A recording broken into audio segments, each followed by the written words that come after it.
বাঙালি এমন একটি জাতি, এটা হচ্ছে কাদামাটির মতো, আমাদের নেতৃত্ব দরকার। আমি আজকে দেখলাম যে আসলে যে কোনো সৎ কাজে কেউ যদি প্রচেষ্টা নেয়, সেখানে প্রত্যেকটি বাঙালি চায় যে কিছু করতে, তাহলে কি আমি ভাববো 40 বছরে চেষ্টাটা কম হয়েছে, নাইলে আমরা যেতাম। আমি একটি গল্প বলতাম, গল্পটি এখন মনে হচ্ছে ভুল। গল্পটা হচ্ছে যে আমরা বাঙালি কেউ কারো সুখ শান্তি দেখতে পারি না বা চাই না, ভালো লাগে না। গল্পটা ছিল এমন, একদিন এক অত্যন্ত দরিদ্র লোক এটি আলাদিনের আশ্চর্য প্রদীপ পেল, পাওয়ার পরে যথারীতি প্রদীপে ঘষা দিল, দত্ত আসলো। যেভাবে হয়, মালিক কি চাই, তো মালিকের তো সবকিছুই চাই, গাড়ি চাই, বাড়ি চাই, টাকা চাই। তো দত্ত বললো যে একটা শর্ত আছে, তুমি যা পাবা তোমার প্রতিবেশী পাবে 2টা করে। তখন খুব টেনশনে বেড়ে গেল, আমি পেলাম প্রদীপ, আমি একটা গাড়ি পাবো, প্রতিবেশী 2টা গাড়ি পাবে, প্রশ্ন উঠে কিভাবে প্রতিবেশীর ক্ষতি করা যায়। অথচ উনি এতই দরিদ্র যে একটি বাড়ি একটি গাড়ি অনেক টাকা নিয়ে শান্তিতে থাকতে পারতো, কিন্তু না, তাতে ওনার ভালো লাগলো না, কারণ প্রতিবেশী 2টা পাবে। তখন উনি মনে মনে বলতে লাগলেন যে কিভাবে অপরজনের ক্ষতি করা যায়। তখন দত্তকে বললো, দত্ত আমার একটা চোখ কানা করে দেবো, বাকিগুলো 2টা করে কানা হয়। এই গল্প আমার কাছে মিথ্যা মনে হচ্ছে। আজকের এই প্রচেষ্টা, আমরা আসলে চেষ্টা করলে অনেক কিছু করতে পারি, সেটাই প্রমাণিত হলো। অক্টোবেস্টের আমি সফলতা কামনা করি। আমিও ওনাদের মতো আশাবাদী যে বাংলাদেশ একদিন আমরা যেই দেশকে উন্নত দেশ বলি তার পাশাপাশি না, তাকে ছাড়িয়ে যেতে পারবে বলে আমার বিশ্বাস। আমাদের পছন্দের কিছু থেকে জানাবেন, যেহেতু রাত বেশি।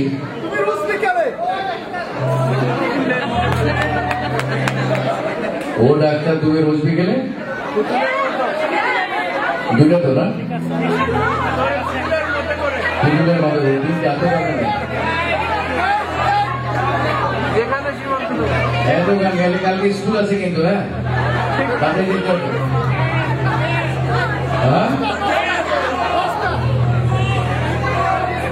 যেখানে সীমান্ত গাবো,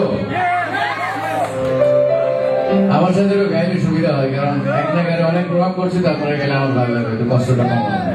ঠিক আছে,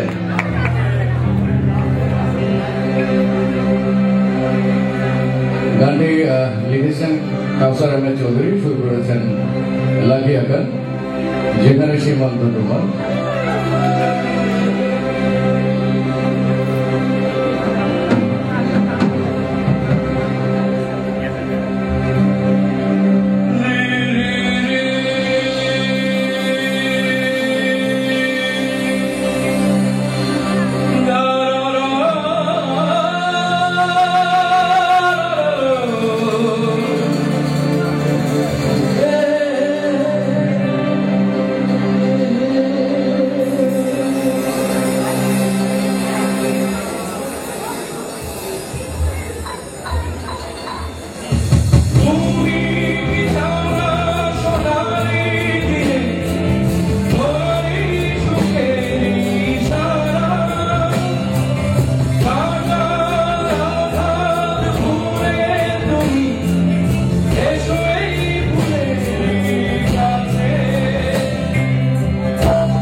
আমি চিনি চিনি সে ঠিকানা তোমার মনে নীরব ভাষা সেও তো আমার আছে জানা